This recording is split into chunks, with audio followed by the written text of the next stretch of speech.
center yang ada di 5 kota. Dan ini tentu saja insya Allah akan menambah fasilitas dan juga benefit bagi Bapak dan Ibu sekalian nasabah muamalah prioritas. Untuk itu, insya Allah pada saat nanti ketika kemudian pandemi sudah berakhir dan PSBB-nya sudah mulai dilonggarkan, tentunya pada saat itu kita semuanya berharap bahwa pandeminya juga sudah mulai mereda dan bahkan insya Allah menjadi sangat tidak signifikan lagi, maka Bapak dan Ibu sudah bisa mulai menikmati layanan muamalah prioritas dengan berkunjung ke Muamalah Prioritas Center yang tadi disampaikan di video awal. Kemudian yang ketiga, dalam rangka Ramadan juga, di tengah semua keterbatasan yang kita miliki, hampir setiap minggu di setiap wilayah Bank Muamalat, terutamanya Muamalah Prioritas, mengadakan silaturahmi virtual. Baik itu tausiah dengan beberapa ustadz yang kita semuanya sangat kenal, dan juga kali ini dengan gembira kita semuanya akan mendengarkan beberapa insight, beberapa tambahan informasi untuk mengingatkan kita semuanya mengenai kesehatan di bulan Ramadan dan sehubungan dengan pandemi COVID kali ini. Untuk itu, saya atas nama Bank Muamalat mengaturkan terima kasih kepada seluruh nasabah Bank Muamalat Prioritas yang sudah berkenan mengikuti seluruh rangkaian acara yang kami selenggarakan. Insya Allah semoga acara ini bisa memberikan tambahan wawasan bagi kita semuanya dan semakin mendekatkan kita semua kepada Allah Subhanahu wa Ta'ala, dan juga dalam rangka kita mengejar pahala yang paling bagus yang kita semuanya yakini bahwa kita bisa meraih semuanya di 10 hari terakhir bulan Ramadan. Saya rasa sebelum saya menutup pembukaan ini, kami juga mengaturkan terima kasih kepada Sun Life, Ibu Daning dan kawan-kawan dari Sun Life yang sudah berkenan bekerja sama dengan Bank Muamalat dalam rangka silaturahmi dengan nasabah. Dan Bapak Ibu nasabah semuanya, kerjasama Bank Muamalat dengan semua bisnis partner ini dalam rangka untuk lebih memberikan layanan yang lebih ya kepada Bapak dan Ibu sekalian. Dan dengan bangga atas dukungan dan doa dari Bapak Ibu nasabah muamalah prioritas, per hari kemarin di hari Jumat kami mendapatkan predikat dari sebuah institusi yang independen, yaitu Bank Syariah dengan performance terbaik untuk kualitas di modal 5 triliun ke bawah. Jadi alhamdulillah, karena di tengah semua situasi dan semua kondisi yang menerpa seluruh financial institution, terutama dalam hal ini juga Bank Muamalat masuk di dalam industri perbankan yang terkena dampak COVID. Alhamdulillah kami masih beberapa kali mendapatkan penghargaan dari institusi independen tanpa kami juga harus membayar. Itu tentu saja karena dukungan yang tiada putus dari Bapak dan Ibu nasabah muamalah prioritas dan juga bisnis partner kami. Insya Allah kami mohon doanya, semoga kami selalu bisa menjaga amanah yang sudah diberikan oleh Bapak Ibu nasabah semua beserta seluruh bisnis partner kami. Saya rasa demikian, tanpa berpanjang kalam, kita supaya bisa langsung ke acara utama. Sekali lagi terima kasih. Wabillahi taufiq wal hidayah. Wassalamualaikum warahmatullahi wabarakatuh. Waalaikumsalam warahmatullahi wabarakatuh. Terima kasih Mas Pur atas sambutannya. Lanjut ke sambutan kedua yang akan disampaikan oleh Ibu Daning Wikanti selaku Chief Distribution Officer dari PT Sun Life Indonesia. Untuk waktu dan tempat kami persilakan Bu Daning. Terima kasih Mas Nunu. Bismillahirrahmanirrahim. Assalamualaikum warahmatullahi wabarakatuh. Alhamdulillahirabbil alamin.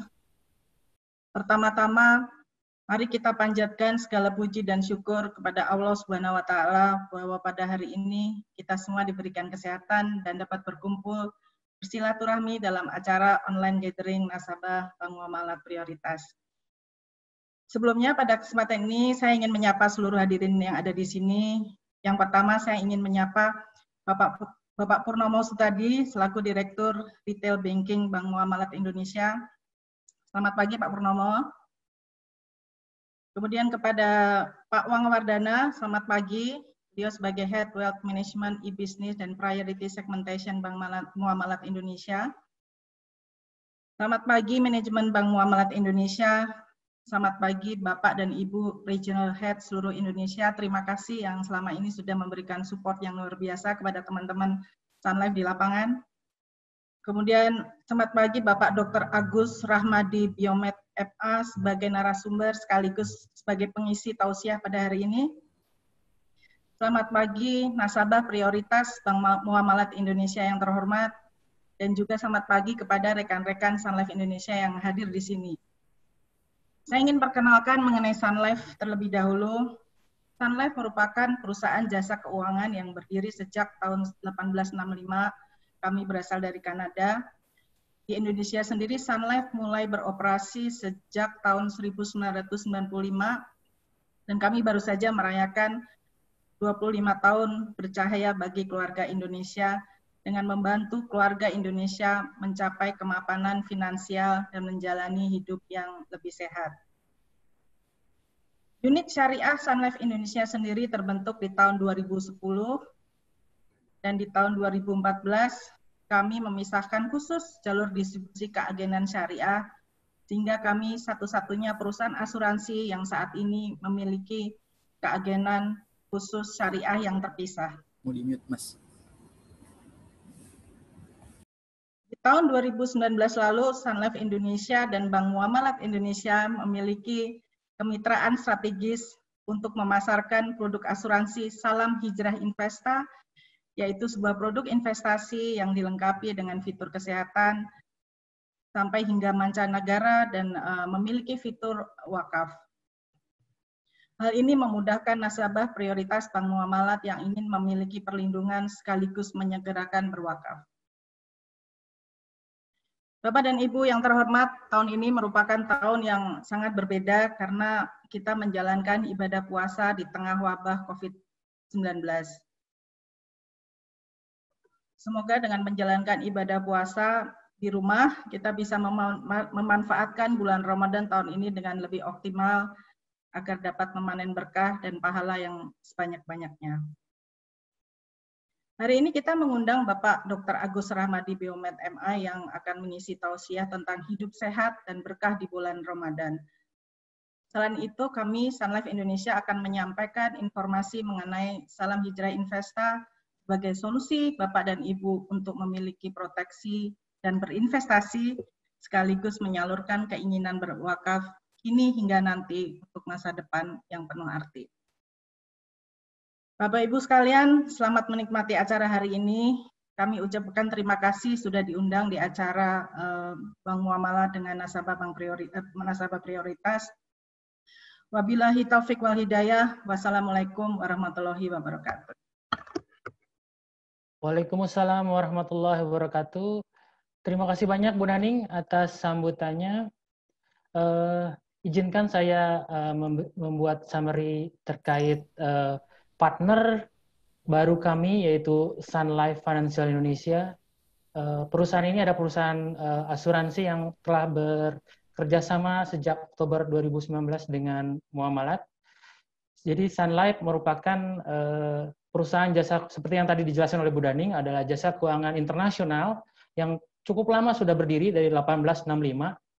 Ini kalau teman saya bilang katanya dari zaman Perang Diponegoro udah lahir, jadi sangat sudah senior. Berdiri di Kanada dan ekspansi hampir ke seluruh dunia. Dan di Indonesia mulai beroperasi tahun 95. Dan baru 25 tahun berarti ulang tahun peraknya ya. Mereka sudah membuka bisnisnya di Indonesia.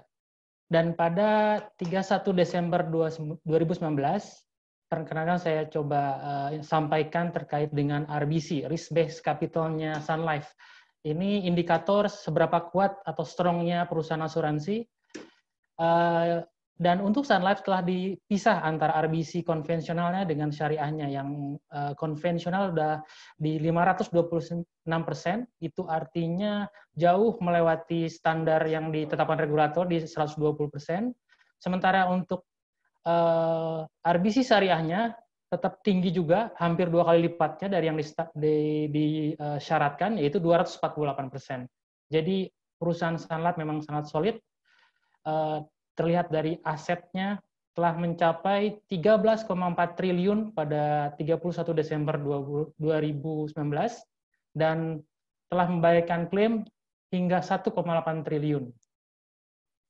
Nah, terkait slide selanjutnya, terkait dengan komitmen Sun Life ini, panitia mohon ke slide selanjutnya.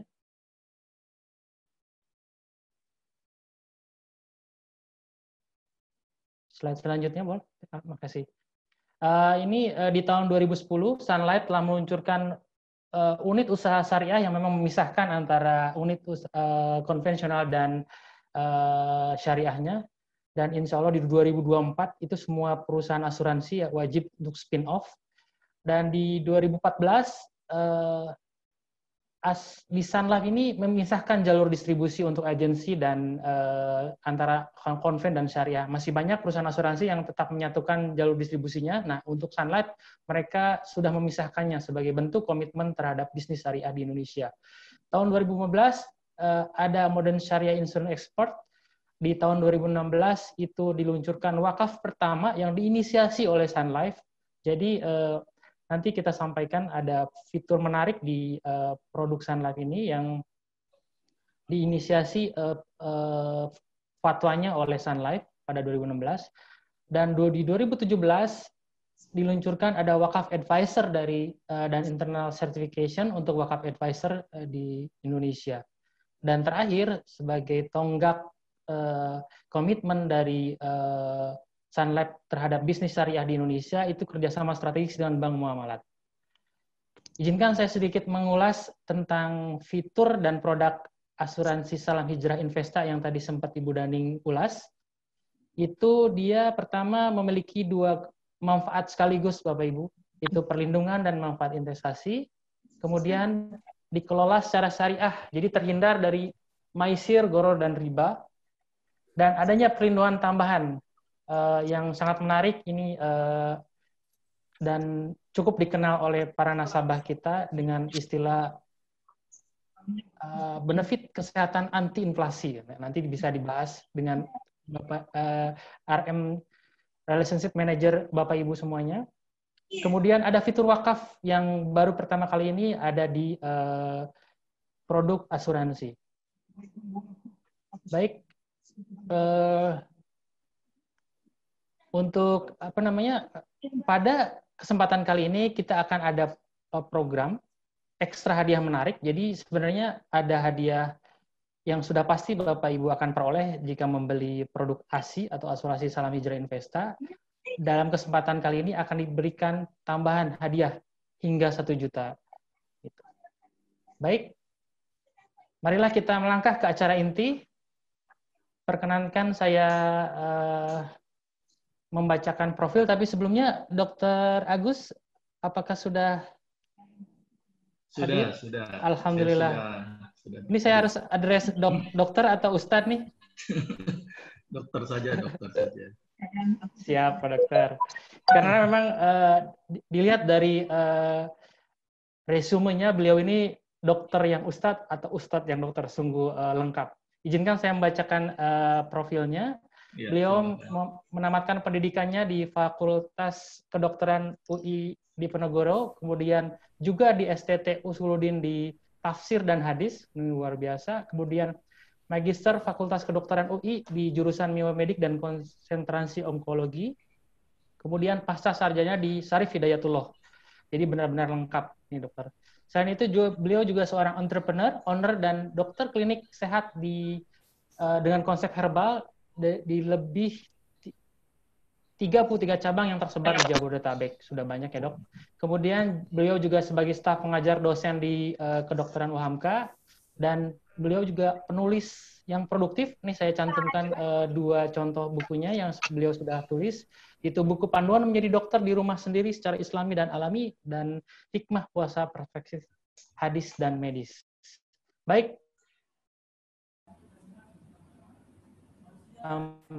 Tema Kiat Hidup Sehat dan Berkah di bulan Ramadan yang akan dibawakan oleh Dr. Agus. Monggo silakan, Dok. Baik. Izin Mas Nunu, saya pakai PowerPoint ya. Boleh, silakan di screen share, Dok.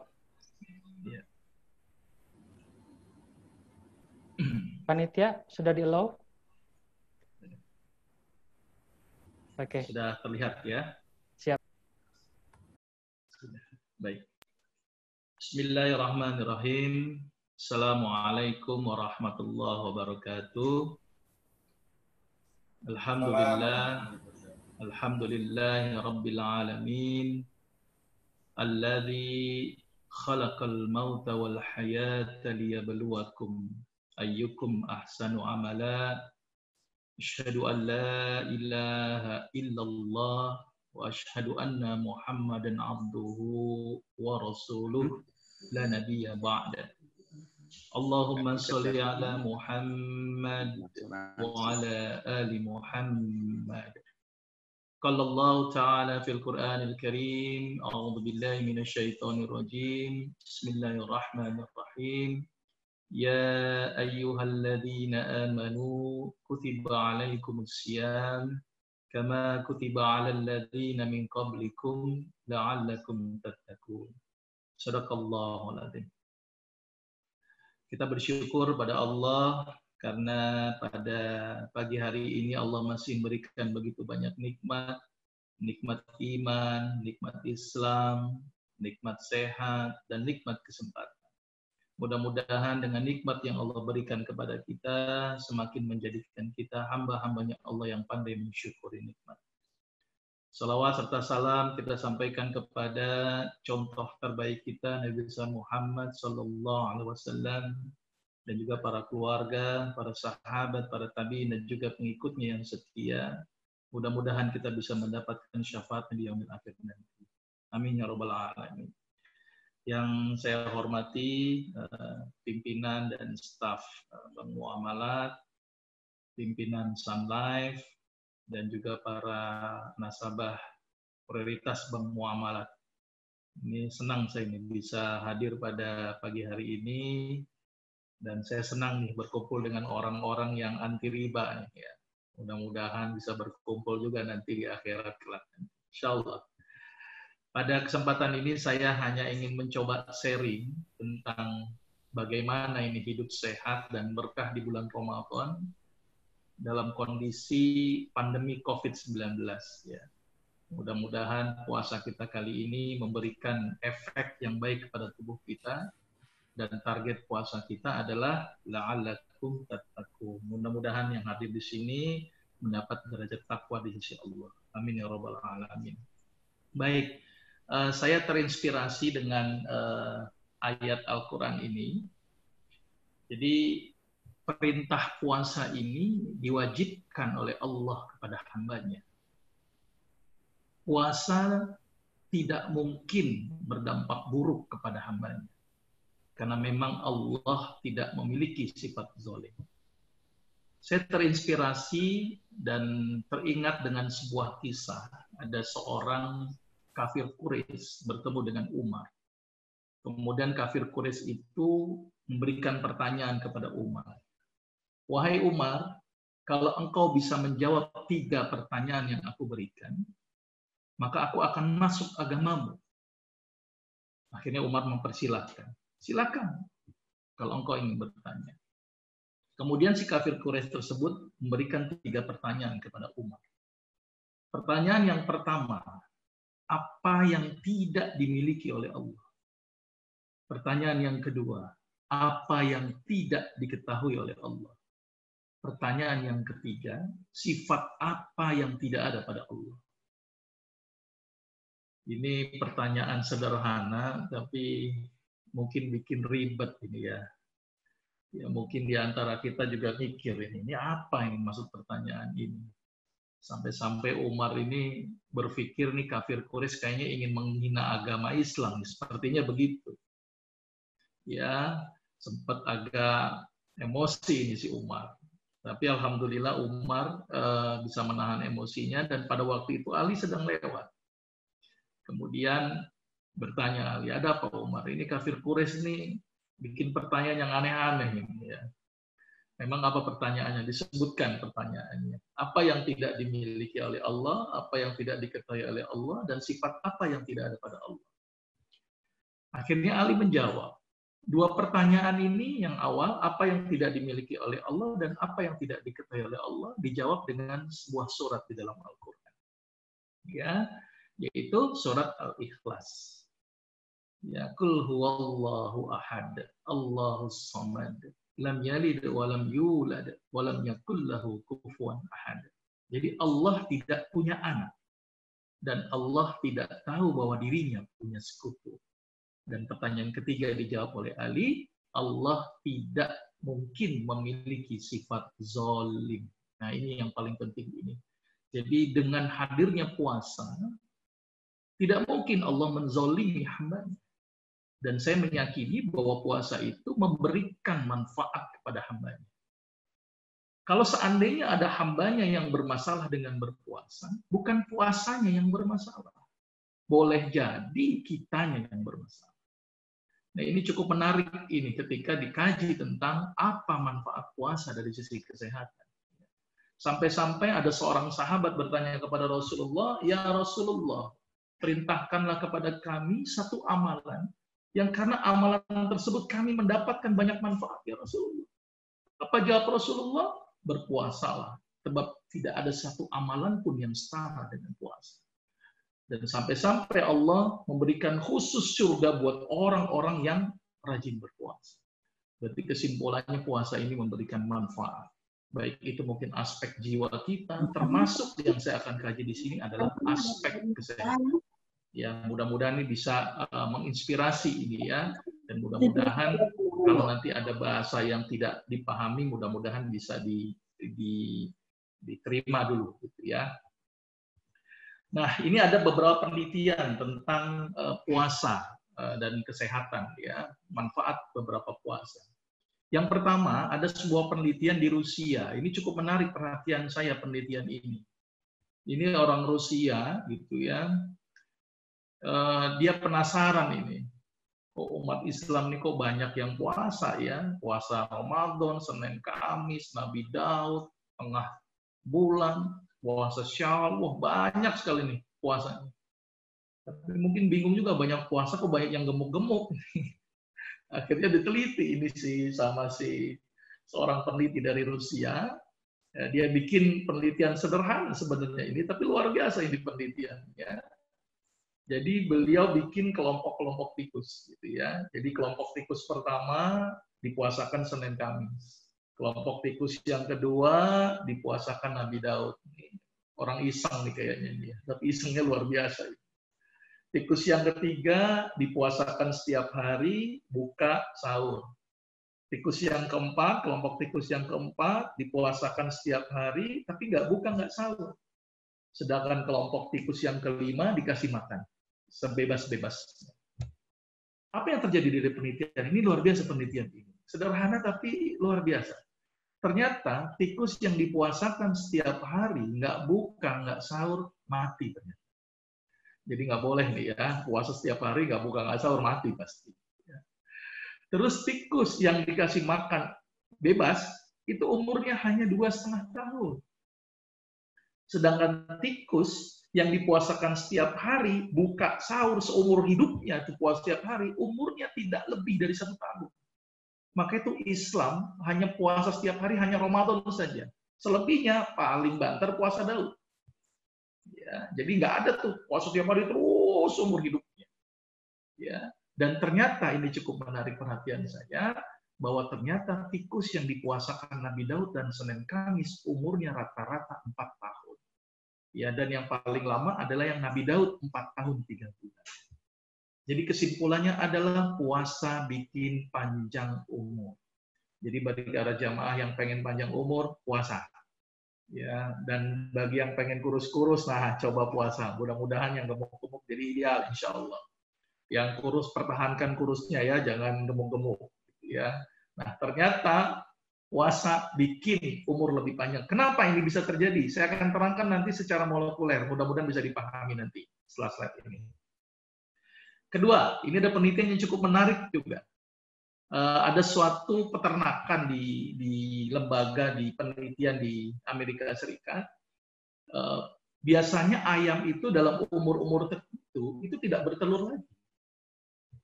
Nah, dicoba nih ayamnya coba deh, jangan dipotong deh. Kita coba dulu diteliti.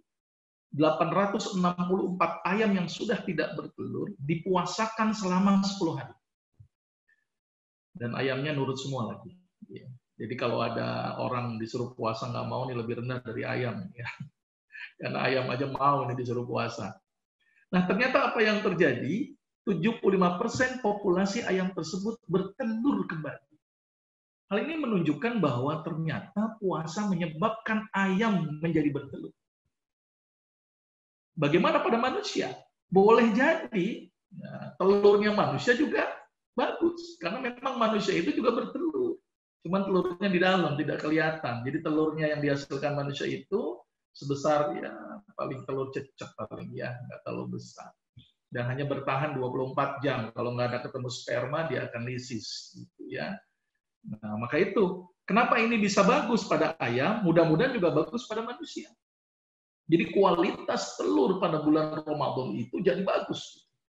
Maka itu bulan Ramadan ini jadikan bulan untuk bikin anak ini, ya, jadi dimanfaatkan ini ya. Tapi jangan siang-siang ya, malam-malam deh ya. Itu biar apa? Biar itu kualitas telurnya bagus. Jadi kalau pengen ada orang yang sulit punya anak, puasa. Kebenaran anak saya 4 ini kebenaran. Ini kalau saya hitung-hitung kok kejadiannya di bulan Ramadan. Jadi setiap bulan Ramadan was-was ini ya. Jangan-jangan punya anak lagi ini ya. Dan ternyata benar wanita itu lebih subur. Cuman prevalensi berhubungan seksual di bulan Ramadan itu mungkin berkurang ya, karena mungkin malas keramas atau gimana ini. Padahal kualitas telur sangat luar biasa. Ya. Dan ternyata ini juga bisa dijadikan obat untuk kasus-kasus yang punya gangguan haid. Jadi bagi para wanita-wanita yang punya gangguan haid, puasa, insya Allah makan bagus. Karena memang kualitas hormonnya menjadi lebih bagus. Seperti apa gambaran saya akan terangkan nanti di slide selanjutnya. Nah ini penelitian juga bahwa puasa itu meningkatkan imun. Jadi dengan hadirnya COVID-19, ya, terus puasa, mudah-mudahan imunnya ini bisa menghalau si COVID dan terbentuk yang namanya antibodi. Harapannya begitu. Karena virus ini adalah self-limiting disease umumnya. Dan sampai sekarang COVID-19 pun belum ditemukan vaksinnya. Jadi dengan harapan berpuasa, imunnya bagus, terbentuklah antibodi terhadap virus itu. Mudah-mudahan setelah puasa selesai lah, mudah-mudahan kita berdoa kepada Allah. Cuman masalahnya tidak semua orang ini puasa. Dan ternyata penelitian juga menunjukkan bahwa puasa meningkatkan respon imun. Ya, bagaimana mekanismenya saya akan terangkan lagi nanti di 2 slide selanjutnya. Terus kemudian penelitian di Amerika juga, tikus yang disuntikan kanker, terus kemudian tikus itu dipuasakan, ternyata kankernya tidak berkembang. Maka itu kenapa bagi orang penderita kanker, atau kita mencegah tidak timbulnya kanker, itu dengan melakukan aspek puasa. Jadi puasa ini Masya Allah luar biasa. Dan sebenarnya jurnalnya cukup banyak. Puasa menurunkan kadar kolesterol, puasa menurunkan kadar gula darah, puasa menurunkan lingkar pinggang dan pinggul. Wah, masih banyak sekali penelitian-penelitian tentang puasa. Jadi sangat benar bahwa Allah ini mewajibkan puasa. Sebenarnya puasa ini bukan untuk Allah sebenarnya, ya kan? Puasa ini sebenarnya Allah kan nggak butuh sholat kita, Allah nggak butuh puasa kita.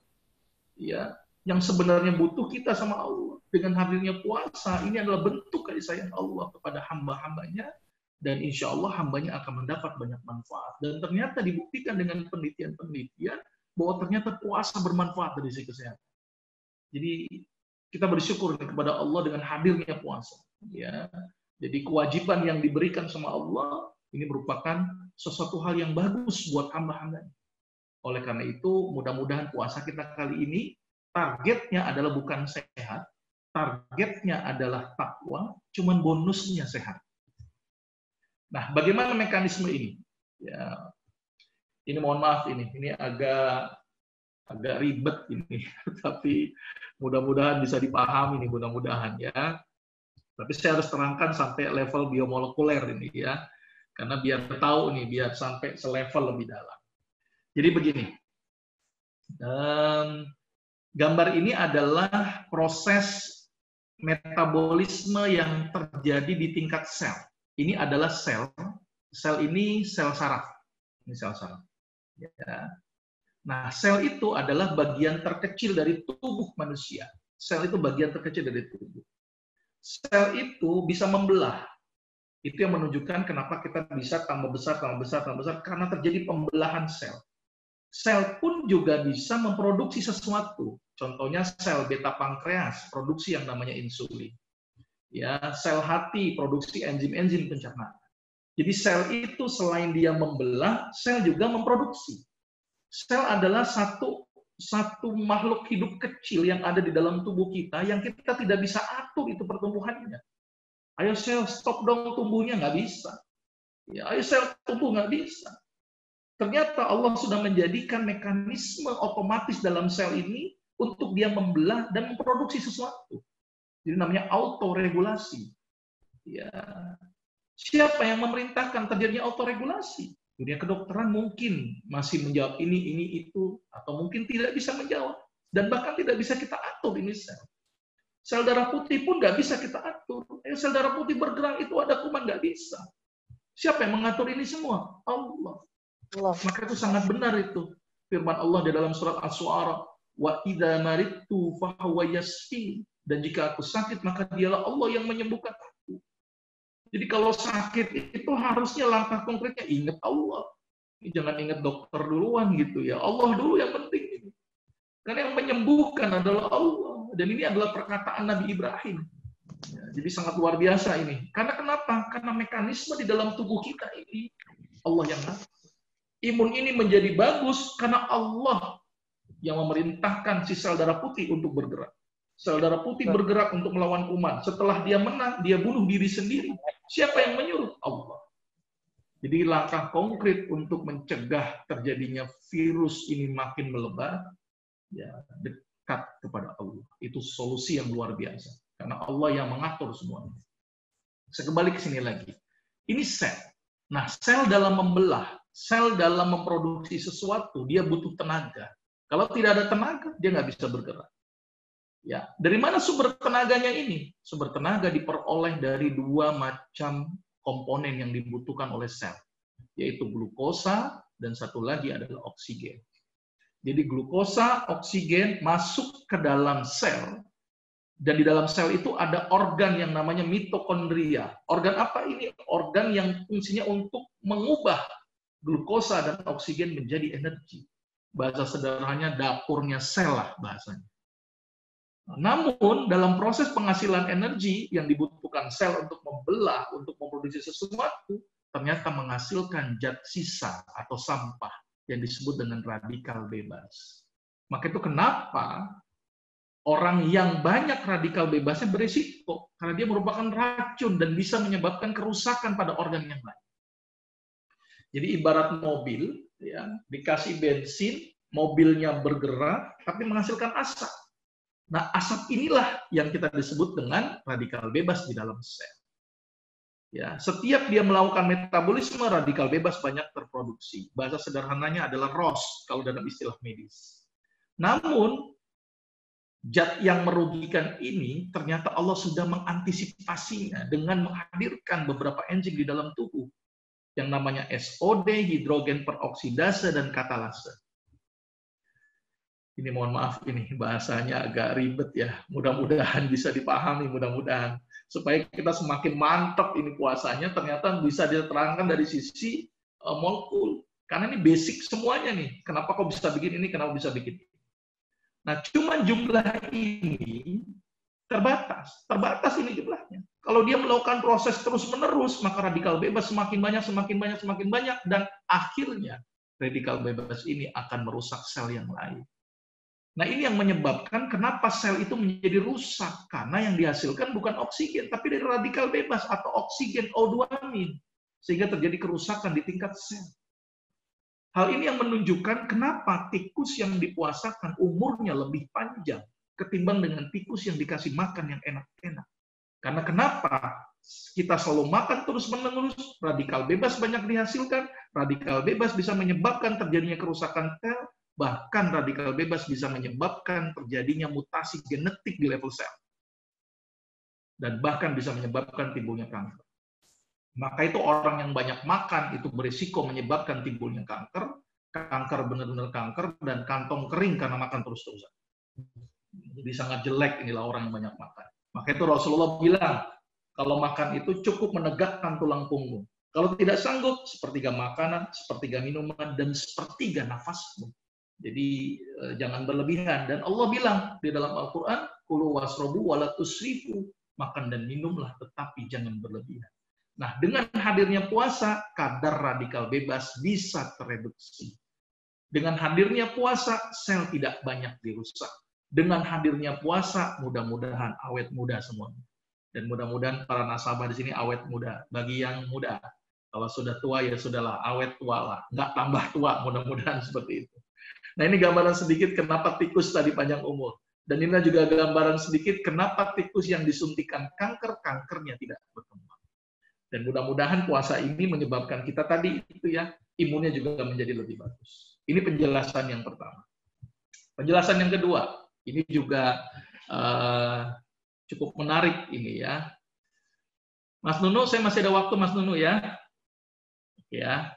Silakan dok, silakan. Baik, oke. Ini ada dua slide ini, dua kompartemen. Ini bagian sini, ini adalah orang yang kondisinya kenyang. Bagian sini, orang yang kondisinya lapar. Ini menarik ini. Setelah saya pelajari tentang fisiologi puasa, Masya Allah. Jadi bersyukur nih Allah masih memberikan kesempatan kita untuk berpuasa. Lihat, coba kita lihat di sini. Orang yang kenyang, kondisi gulanya naik di dalam darah, yang namanya hiperglikemi. Sehingga bikin umpan ke pankreas. Pankreas ini tolong gulanya naik, sehingga pankreas produksi insulin. Insulin ini nanti dipakai sebagai kunci ke dalam sel untuk membuka kunci sehingga glukosa tadi dipakai untuk proses metabolisme. Ternyata orang yang kenyang, Allah kasih satu senjata. Tapi kalau lihat orang yang lapar, ini mekanismenya sangat luar biasa. Jalur glukagon, jalur ACTH, jalur STH. Ternyata orang lapar, Allah kasih senjatanya lebih banyak dibandingkan dengan orang yang kenyang. Dan ini menunjukkan bahwa orang yang manusia itu lebih kuat terhadap lapar ketimbang terhadap kenyang. Lihat penyakit akibat kenyang. Diabetes, kebanyakan gula. Asam urat, kebanyakan jeroan. Kolesterol, kebanyakan santan. Jadi yang berlebih-lebih itu banyak efeknya. Maka itu manusia itu ternyata lebih kuat lapar ketimbang kenyang. Paling apa sih penyakit lapar? Paling panu, kadas, kurap, kutu air gitu lah. Paling banter busung lapar lah, paling banter gitu ya. Jadi manusia itu lebih kuat lapar. Jadi memang harus dibikin lapar nih, biar mekanisme tubuhnya terbentuk. Nah, ini saya akan bahas ketika lapar. Ini luar biasa ini ketika lapar. Jadi ketika lapar, kondisi gula itu rendah, namanya hipoglikemi. Ketika rendah, apa yang terjadi? Ternyata bikin instruksi ke otak dulu. Ya, otak masuk ke ginjal. Di ginjal produksi lagi yang namanya epinefrin. Epinefrin adalah zat yang bikin jantung berdetak cepat, ya, metabolisme juga jadi meningkat, kadang-kadang bikin keringat dingin. Maka itu kenapa kalau kita lapar kita agak gemeter tuh. Nah, biasanya gemeternya itu akan terjadi switch. Setelah lapar, selesai. Nah, switch-nya ini ternyata masing-masing individu berbeda-beda. Ada yang switch-nya selesai. Ada yang lama gitu ya, baru selesai. Bahkan ada yang gemeternya nih kalau belum ketemu warung makan nggak hilang-hilang nih gemeternya karena dia jarang puasa. Nah, orang yang switch-nya cepat berarti dia rajin puasa. Karena mekanisme keseimbangannya terjadi. Nah, ternyata epinefrin baru merangsang di pankreas, di bagian sel yang namanya sel alfa, produksi yang namanya glukagon. Mudah-mudahan nggak pusing nih para nasabah ya, mudah-mudahan ini ya. Bagi yang nggak ngerti sudah deh, ditelan aja dulu ya. Ini karena saya nggak bisa ganti dengan tempe, tahu, sayur, nggak bisa. Saya harus pakai bahasa-bahasa yang ilmiah.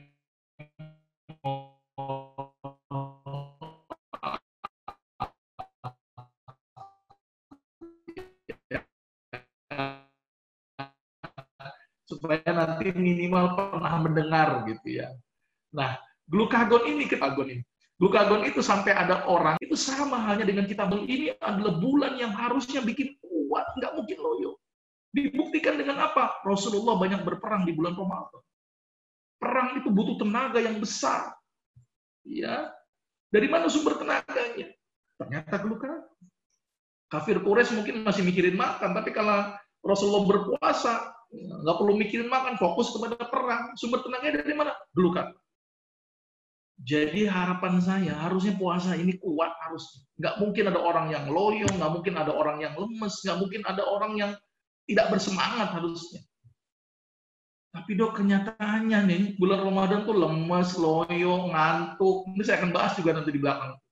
Kenapa ini bisa terjadi? Boleh jadi glukagon yang nggak keluar, boleh jadi. Kenapa nggak keluar? Nah ini perlu kita bahas nih. Ini mohon maaf ini, saya takutnya menyinggung ini ya. Biasanya ini kalau bulan Ramadan kita mulai merasa lapar jam berapa itu? Ya, mungkin sekitar jam 2, jam 3 tuh biasanya tuh ya. Biasanya. Kalau jam 10 lapar kebangetan ya. Jam 2, jam 3. Kita jam segituan, Dok, betul. Ya, kira-kira jam segitulah kira-kira ya. Mohon maaf ini, kira-kira jam 2, jam 3 yang ada di dalam pikiran ya. Mungkin sebagian orang, mohon maaf ini, jam 2, jam 3 mikirnya apa itu? Aduh, kayaknya enak. Es jus, tahu isi gitu ya, sama cabe atau makan kolak paling enak nih ya. Mohon maaf ini. Kalau dalam ada otak mikirnya begitu tuh, itu bukan glukagon yang keluar, mungkin air liur yang keluar itu. Jadi makanya itu kenapa bulan Ramadan banyak orang yang ngeludah, mungkin mikirin makan itu.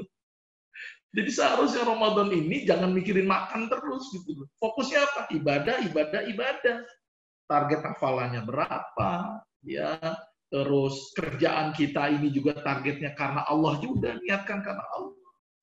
Ya, ibadah-ibadah lain diperkuat, mengkaji, kayak seperti ini kajian gitu. Ini harusnya kita tuh semakin semangat nih dengan hadirnya puasa ini. Karena apa? Aspek glukagon ini sudah disediakan oleh Allah melalui mekanisme. Apalagi yang gemuk-gemuk, waduh ini kesempatan ini glukagon untuk ngambilin tuh, mudah-mudahan. Jadi ideal. Jadi ini luar biasa dari glukagon. Ternyata tidak berhenti di situ saja. Epinefrin ini merangsang otak kembali. Produksi beberapa hormon lagi yang di bagian hipofisis. Salah satunya adalah ACTH dan STH. Apa ini STH? Somatotropic hormon. Hormon yang ternyata hormon ini itu keluar dalam jam-jam tertentu, tetapi ketika puasa hormon ini jadi keluar. Ini luar biasa ini, sampai ada yang mengkaji sampai level hormon ketika orang yang berpuasa. Salah satu hormon yang dikaji adalah growth hormon. Hormon apa itu? Hormon pertumbuhan. Maka itu kenapa puasa ini ajang yang terbaik untuk pertumbuhan. Maka itu anak itu harus diajak itu puasa. Supaya apa? Keluar growth hormon. Supaya anak itu bisa tumbuh. Untuk tumbuh tidak hanya butuh makan. Perlu yang namanya growth hormone. Ingat pesan iklan, tumbuh itu ke atas, bukan ke samping. Gitu ya. Mohon maaf ini ya. Karena banyak orang ke samping terus ini ya, ke atasnya lupa. Nah, growth hormone ini berperan penting pada anak-anak. Makanya kalau anak-anak itu diajak puasa, itu bagus sekali itu. Untuk apa? Menambah pertumbuhan dia dan keluarnya growth hormone. Terus bagi yang udah tua, gimana dok? Nah, udahlah terima nasib lah ya. Udah tua-tua, pendek ya udahlah terima nasib gitu ya. Karena ada batasan waktu untuk dia bisa tumbuh 25 tahun. Jadi bagi yang sudah lewat dari umur itu ya sudahlah nggak apa-apa. Tapi bagi anak-anak ini cukup bagus kan. Ya, ini hormon yang tadi, growth hormone.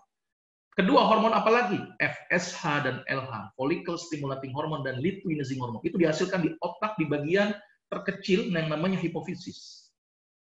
FSH dan LH ini adalah hormon yang ternyata tadi bikin, contoh di ayam tadi, jadi bertelur kembali. Kalau pada manusia itu bisa mengaktifasi sel telur menjadi lebih bagus. Maka itu bulan Ramadan ini adalah bulan yang tepat untuk orang-orang yang bermasalah haidnya, orang-orang yang susah punya keturunan.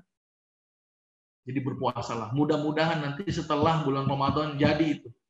Ya bagi orang-orang yang susah punya anak. Karena ada penelitiannya FSH dan LH-nya bagus. Tapi ada pertanyaan kemarin tuh, saya ngisi kajian itu juga, ada yang nanya, dok saya puasanya bagus, semuanya bagus. Tapi kok nggak jadi-jadi? Oh ternyata suaminya sering keluar kota. Ya susah juga. Jadi harus ada perbuatannya juga. Kalau nggak ada perbuatannya nggak jadi juga. Ya, jadi harus ada mekanisme berhubungannya yang diperbaiki. Misalnya. Nah itu yang kedua. Hal itu yang menunjukkan kenapa ayam tadi bisa bertelur kembali. Ada satu hormon yang menarik lagi di sini, yang namanya TSH. Apa itu? Thyroid stimulating hormone. Hormon apa? Hormon yang memacu metabolisme. Hormon yang bikin kita ini jadi lebih semangat. Maka itu kenapa bulan Ramadan itu harusnya orang itu semangat, nggak loyo, karena hadirnya dua hormon tadi, glukagon dan TSH. Dan ini yang menunjukkan kenapa Rasulullah itu berperang di bulan Ramadan itu. Banyak kasus-kasus perang di bulan Ramadan itu sudah dilengkapi senjatanya dengan glukagon dan TSH. Maka itu harapan saya mudah-mudahan Ramadan ini harusnya tambah kuat, bukan tambah loyo. Gitu ya.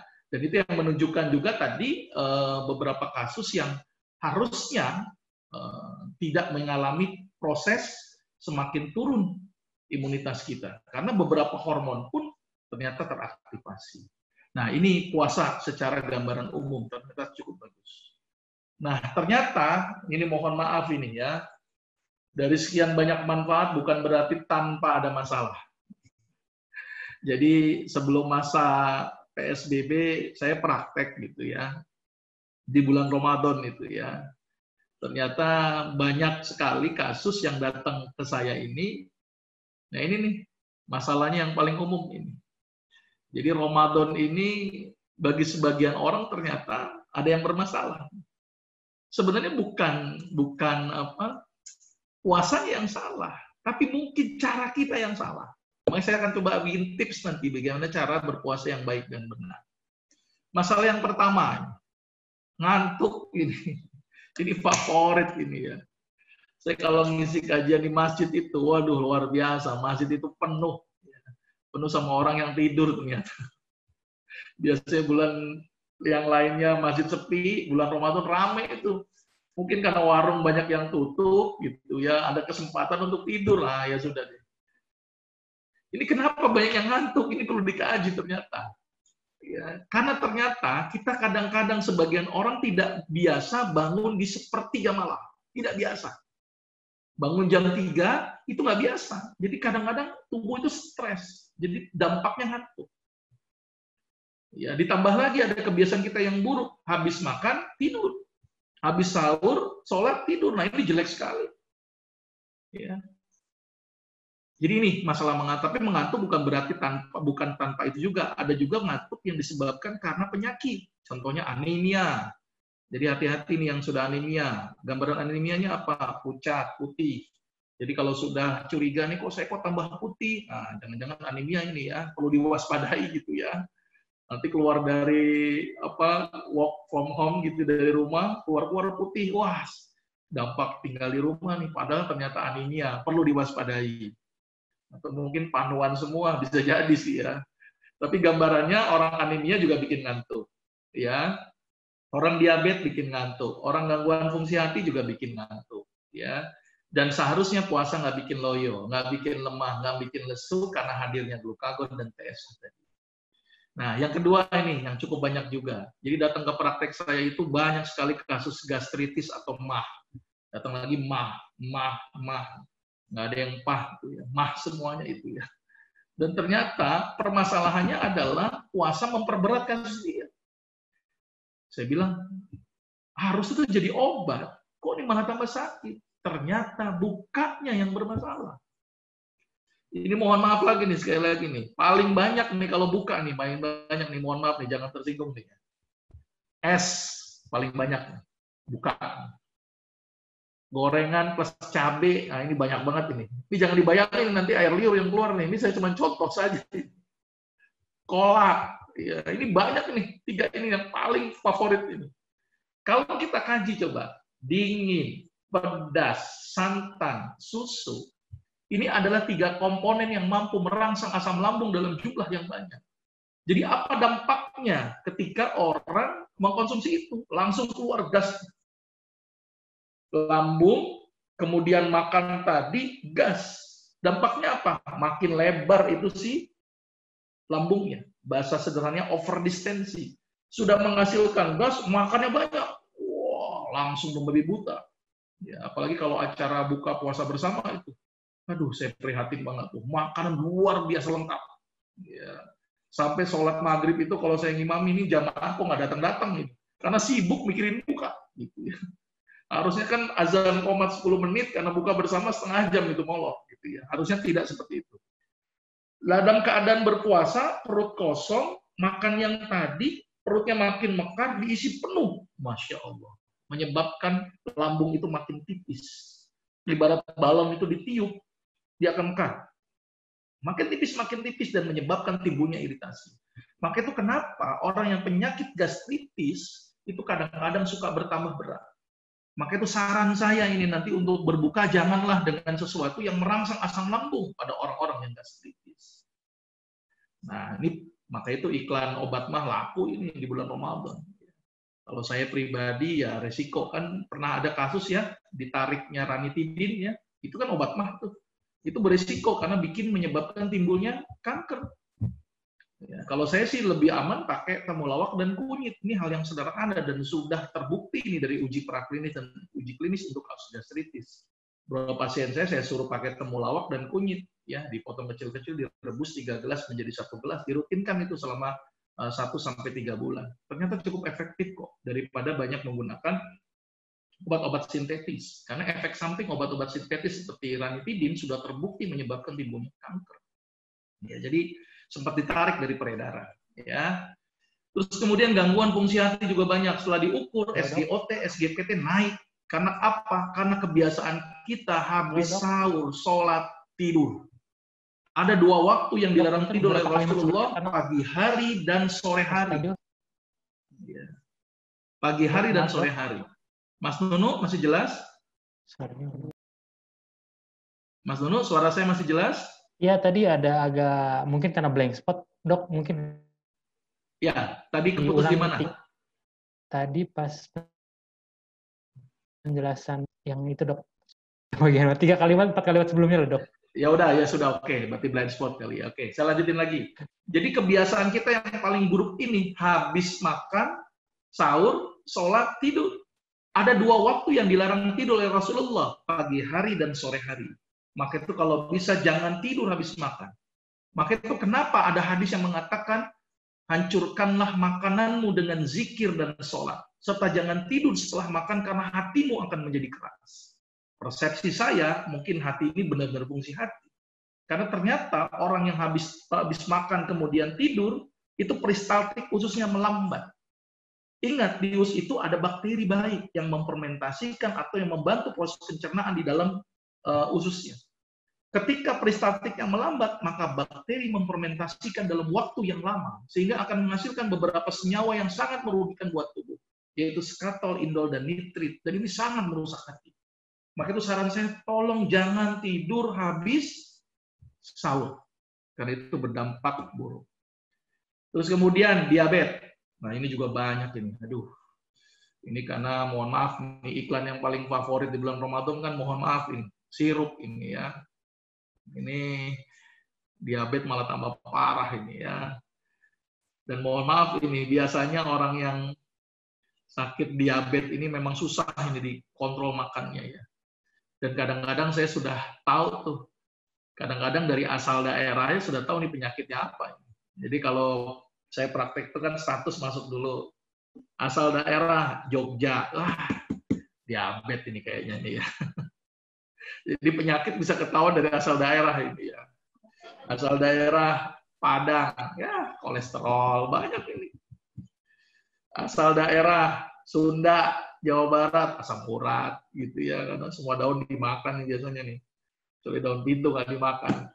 Betawi, batu ginjal, karena sering makan jengkol gitu ya. Jadi ternyata daerah ini menentukan penyakit. Makanya kenapa angka penyakit diabetes itu meningkat itu di daerah Jogja. Karena memang seneng yang manis-manis tuh, geplak, getuk, gudeg. Ya. Maka itu saya ingatkan lah bagi orang yang diabetes lah, udahlah nggak usah yang manis-manis, dihindari dulu lah. Termasuk melihat orang manis juga dihindari dulu lah, itu bikin gula naik juga. Ini untuk orang yang diabetes ini ya. Jadi batasilah makan yang mengandung karbo dan gula.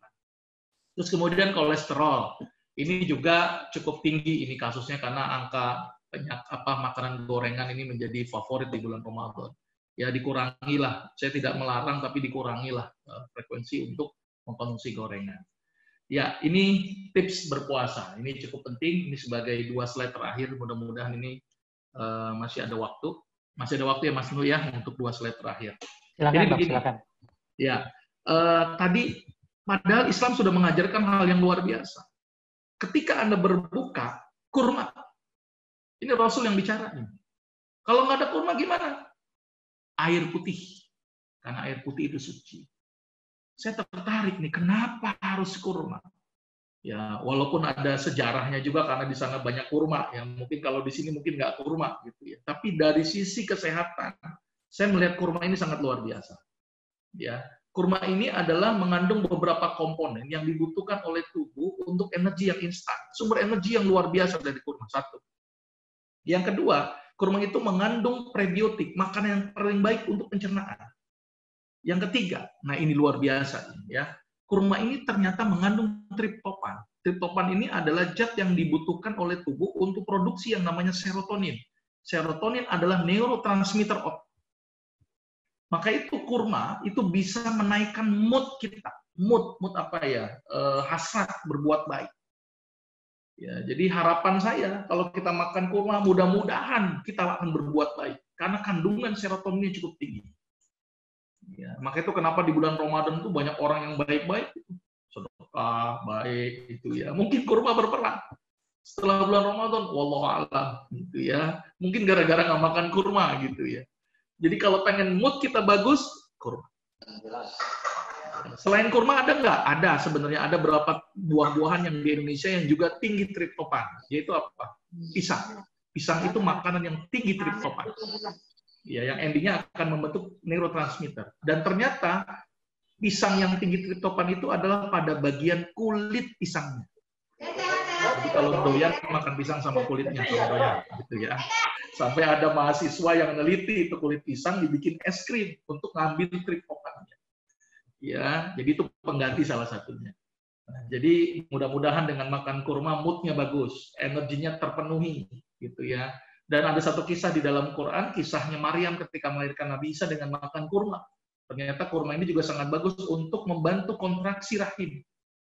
Ya, saya pernah meneliti dengan mahasiswa saya dengan konsumsi kurma untuk orang yang melahirkan. Ya, jadi ada satu tempat, ini kok sesar terus, saudara, coba diteliti sana, kasihin kurma itu sebelum lahiran gitu ya. Alhamdulillah frekuensi sesar menjadi berkurang dan ternyata banyak jurnal yang meneliti tentang kurma ternyata bagus untuk proses persalinan. Ya, cuman rumah sakitnya tekor gitu ya, omset turun gitu ya. Nah ini yang jadi masalah ini ya. Jadi ternyata kurma baguslah untuk membantu proses persalinan. Ya. Terus yang kedua ini saya lanjutin lagi bahwa ketika berbuka, ya ingat penyerapan usus meningkat 20%. Jadi saran saya, tolong ketika memakan sesuatu, carilah makanan yang bukan merusak tubuh, tetapi makanan yang baik buat tubuh. Ingat pesan Allah, halalan thayyiban, halal dan baik. Penyerapan yang meningkat luar biasanya, masuk barang-barang yang buruk. Aduh, timbullah banyak penyakit. Mohon maaf ini, penyedap, pengawet, perasa, pewarna, pemanis sintetik, buang. Ingat, penyerapannya meningkat. Jadi kalau misalnya pakai pemanis, saran saya madu. Ini yang bilang ini Allah ini, madu itu syifa. Bahkan Rasul juga bilang gunakanlah selalu 2 macam obat, Al-Quran dan madu. Jadi tolong ini Pak, Bu, ya para jamaah buang muamalat, ganti deh. Mohon maaf diganti ini. Sirup pakai madu, gula pakai madu. Ya, insya Allah ada luar biasa nih madu itu, penelitiannya banyak sekali. Bahkan saya kalau ngobatin beberapa penyakit itu pakainya madu. Ya, sampai ada sebuah hadis yang menceritakan ketika ada seorang sahabat datang menemui Rasulullah dan menceritakan, ya Rasulullah, saudara saya sedang sakit perut ya Rasulullah. Apa jawab Rasulullah? Minumi madu. Masih sakit perut ya Rasulullah, sudah kami lakukan. Minumi madu sampai 3 kali. Dan keempat kalinya balik lagi, ya Rasulullah masih sakit. Minumi madu, perut saudaramu itu yang salah. Dan sembuhlah sakitnya. Hal ini menunjukkan betapa luar biasanya madu untuk kasus-kasus pencernaan. Dan saya buktikan bahwa ternyata madu, saya coba biarkan kuman di dalam media cawan, ya ada kuman E. coli sama Salmonella typhosa, kuman penyebab tipes, kemudian saya teteskan madu di tengah. Ternyata bikin zona hambat. Hal ini menunjukkan bahwa untuk kasus pencernaan bagus dengan menggunakan madu. Untuk kasus imun sistem bagus dengan menggunakan madu. Kan beredar tuh yang heboh itu ya para TNI membagikan madu untuk pasien-pasien COVID. Ya, itu memang benar terbukti. Ya, dengan virus-virus influenza, apalagi kalau madu tambah jeruk lemon, wah itu enak sekali. Jadi harapan saya tolonglah konsumsi madu. Ya, malah menurut saya kalau orang yang nggak minum madu ini zolim nih. Mohon maaf ini. Zolim sama siapa? Zolim sama lebah. Gitu ya. Lebah ini sudah banting tulang, berangkat pagi, pulang malam. Maaf, lebah nggak mungkin pulang malam. Berangkat pagi, pulang sore. Ngapain dia? Ngumpulin madu. Untuk siapa? Bukan untuk dirinya, untuk orang lain. Jadi kalau lebah itu ngumpulin madu misalnya 10, paling dia pakai 1. 9 bagian untuk orang yang lain. Jadi kalau kita ngikutin perilaku lebah, itu luar biasa. Misalnya nih para jamaah nih, punya gaji 10 juta. Saya pengen ngikutin lebah, 1 juta dipakai, 9 juta diinfakkan. Kira-kira setuju apa enggak nih? Setuju ya, mudah-mudahan ya jamaah prioritas nih. Ini kan ada program wakaf nih. Nah, diwakafin aja di situ tuh. Ya, insya Allah ini ya, walaupun musim seperti ini, banyakin sedekah, mudah-mudahan akan menjadi berkah.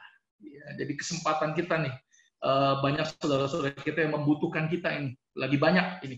Ya, jadi kesempatan kita untuk bersedekah. Bagi yang sudah ada zakat malnya, tolong sudah hisapnya ini dikeluarkan. Itu bukan rezeki kita, ya. Yang harus kita bagi-bagikan. Ya. Mudah-mudahan yang hadir di sini ngikutin perilaku lebah.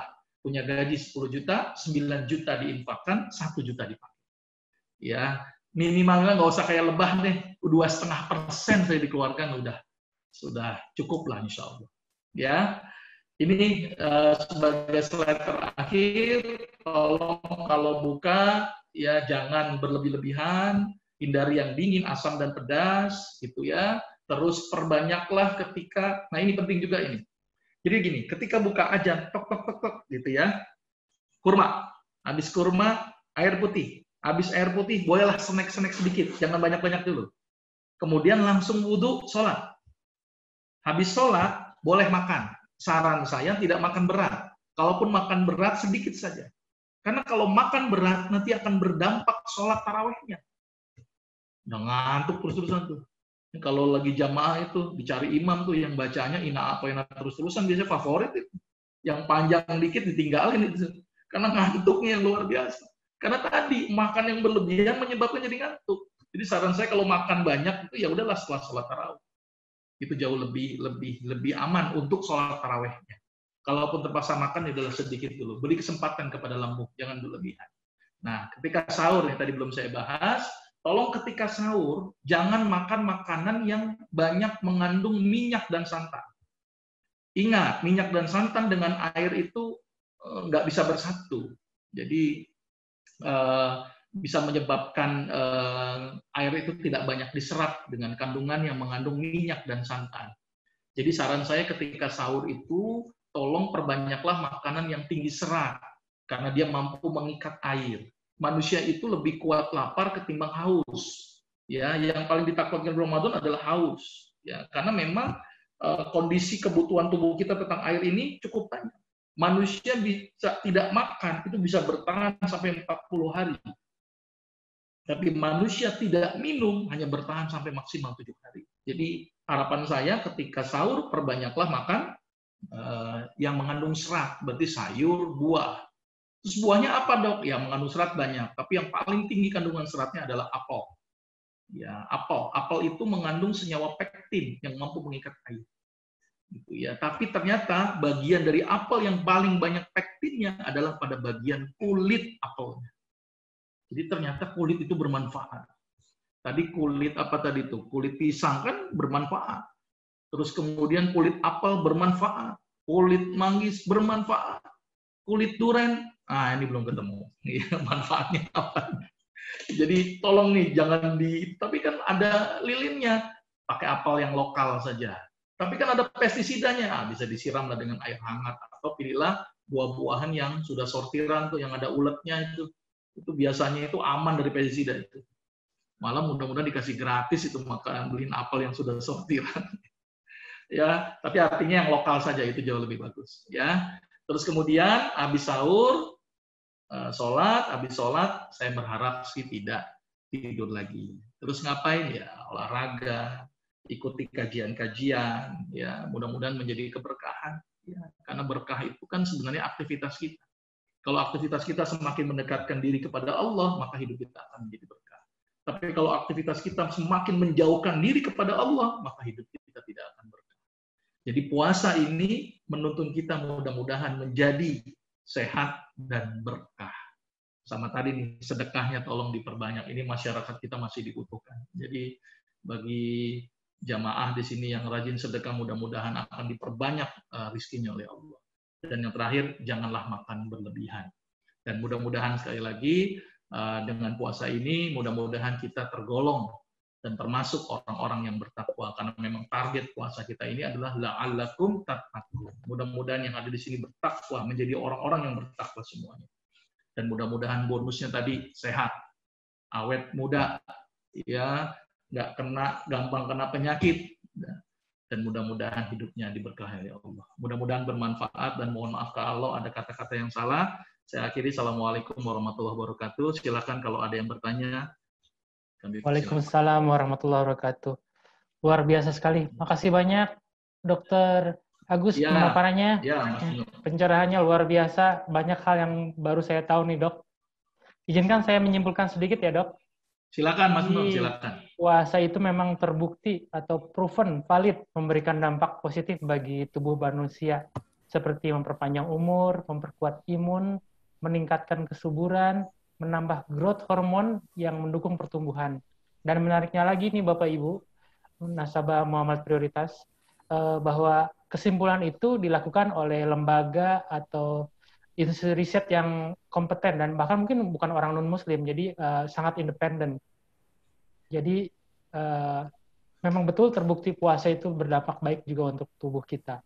Kemudian tips berpuasa dari Dr. Agus tadi sempat disampaikan bahwa pada saat sahur perbanyaklah makanan yang mengandung serat, Bapak Ibu. Serat tinggi seperti buah apel, dan hindari makanan berminyak dan bersantan. Kemudian mulakan berbuka dengan yang menghasilkan energi instan yang manis dan sangat dianjurkan dengan kurma. Dan jangan makan berlebihan. Nah ini pastinya nih, kadang saya juga suka lepas kendali nih. Jadi melebihi sepertiga bagian dari lambung kita ya dok ya. Terus hindari makanan yang dingin. Sepertiga bakul ya. Sepertiga bakul. Hindari makanan porsi nih, sepertiga porsi ya. Hindari makanan yang dingin, asam, pedas, dan bersantan. Nanti merangsang lambung, asam keluar katanya. Gitu. Baik, kita lanjut ke sesi selanjutnya, yaitu tanya jawab. Dan ini luar biasa nih dok. Saya belum mulai, pertanyaan udah numpuk di sini nih. Luar biasa. Tapi karena saya berhubung MC dan moderator, mau pakai privilege saya dulu nih dok. Izinkan saya tanya dulu, boleh ya Bapak Ibu? Iya, boleh. Silakan Mas Dono, silakan.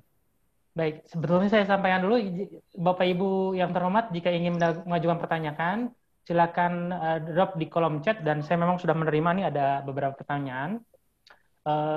Tuliskan nama dan asal cabang, Dan 5 penanya pertama sudah masuk, jadi sudah pasti hadiah akan diberikan ke 5 penanya tersebut. Tapi jangan khawatir, silakan jika Bapak Ibu ingin mengajukan pertanyaan, tetap drop pertanyaannya di kolom chat.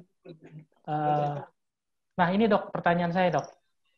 Tadi kan dijelasin kalau di profil dokter itu, Dokter Agus hampir sudah menjalankan 33 cabang klinik sehat ya dok, yang tersebar di Jabodetabek. Nah, untuk buka klinik yang terkait dengan herbal, itu pasti perlu izin legalisasi dan regulator dari kayak Kemenkes atau ID gitu kah dok? Karena kan masyarakat awam masih sangat bersandar pada yang common medical treatment yang di rumah sakit gitu ya dok. Nah, kemudian untuk yang dokter-dokter yang berpraktek di klinik herbal tersebut, apakah punya spesialisasi tertentu ya dok ya? Nah, menariknya lagi nih dok, produk yang barusan kami ulas tadi ini ASI, Asuransi Salam Hijrah Investa, itu selain bisa cover medical yang common, itu bisa alternatif medical dok. Jadi kayak traditional Chinese medicine seperti akupuntur itu bisa di-cover oleh asuransi tadi. Saat ini yang bisa di-cover tuh di Malaysia sama Singapura. Itu dok. Kira-kira gimana dok jawabannya dok? Wah, ini menarik ini. Asuransi cover berbeda gitu ya. Ini unik nih.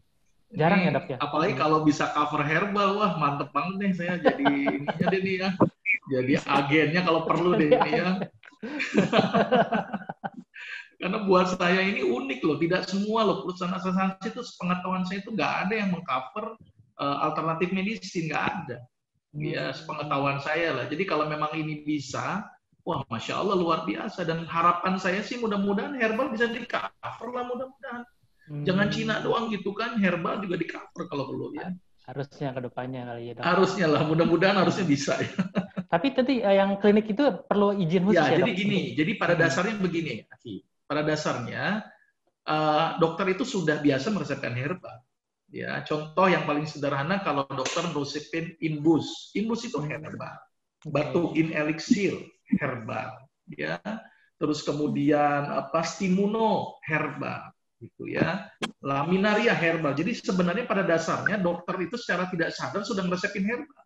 Purlif, HP Pro itu juga herbal. Ya, cuman karena yang jual perusahaan farmasi yang besar, jadi itu dianggap tuh sebagai salah satu obat-obat yang konvensional. Secara izin sebenarnya sama saja, gitu kan? Harus ada SIP, surat izin praktek dokter, gitu ya, tergantung dengan spesialisasi masing-masing. Nah, kalau secara izin khusus tidak ada, kecuali kalau ada dokter yang pengen praktek herbalnya pakai ituan racikan. Nah, itu perlu izin yang namanya STPT, surat tanda pengobat tradisional. Ya, itu memang ada izin secara khusus. Tapi kalau obat-obat yang sudah ada terizin, misalnya kayak POM TR dan sebagainya, itu kayaknya tidak perlu banyak izin. Karena biasanya klinik kami ini kan mengkombinasi antara aspek konvensional dan aspek herbal.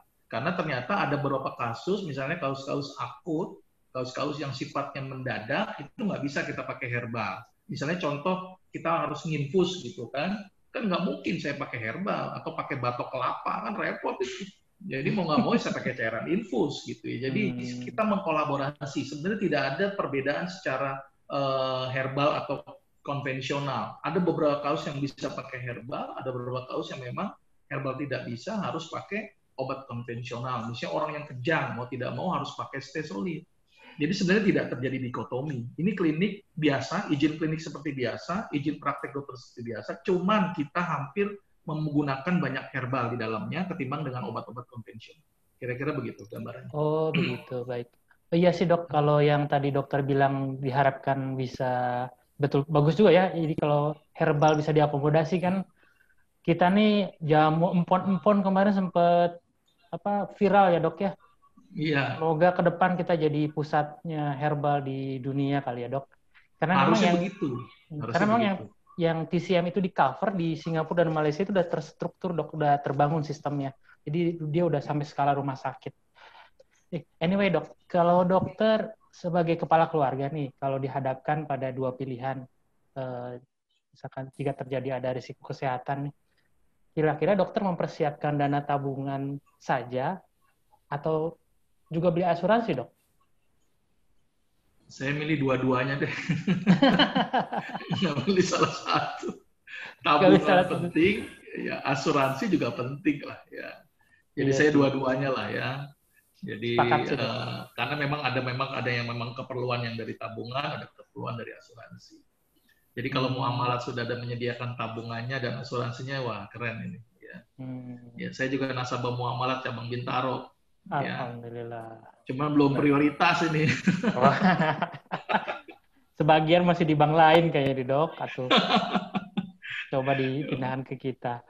Dan menariknya memang Dok, kalau yang syariah itu dia punya perbedaan sendiri gitu Dok, mekanismenya. Jadi asuransi syariah. Iya, ini saya mau nanya lagi, ini penting ya ini. Ini kan asuransi kan banyak yang konvensional nih ya.